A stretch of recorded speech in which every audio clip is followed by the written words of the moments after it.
Today it's not going to be a normal video. As you can see here, it's a 3030 and all of its components. The other day I got a LCM 320, which is the SLC card for my 3030. There's a video of me unboxing it. Now that video is not going to be uploaded because this thing is dead.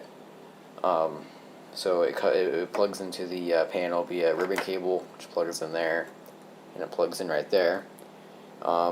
This is set to address 1/2.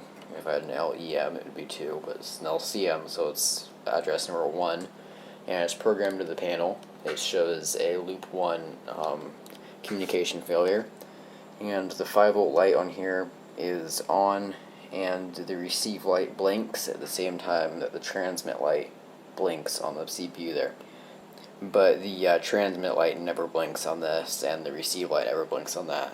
So for some reason this thing's not communicating with the panel properly, and I get no voltage on the SLC terminals. And the last thing is this chip gets extremely hot. If I measure it with this, I'm not going to focus right now, but this thing can get up to 130 degrees if I leave it plugged in long enough.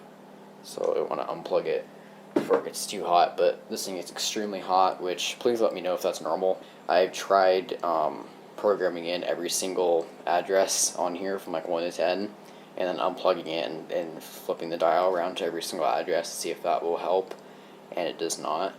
Obviously there's no expander, there's no LEM plugged into this, so it's not that. I've reseated this ribbon cable multiple times. I power cycled it. So yeah, if there's anything you can think of, please let me know. I've done everything I know of to try and fix it, but I'm planning on returning it, so hopefully I can find another one online. So yeah, thanks for watching, and I'll see you next time.